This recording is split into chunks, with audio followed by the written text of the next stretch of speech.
You ask Tiger to calculate.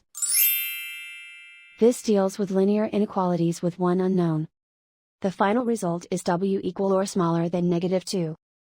Let's solve it step by step. Group all constants on the right side of the inequality. Subtract 6 from both sides.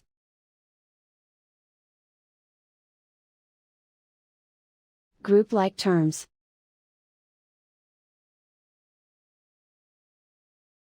Simplify the arithmetic.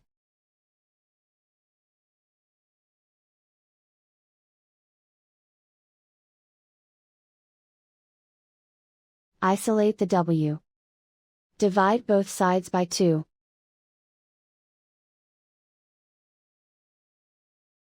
Simplify the fraction.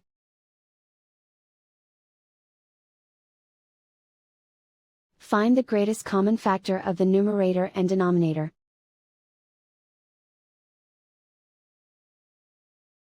Factor out and cancel the greatest common factor.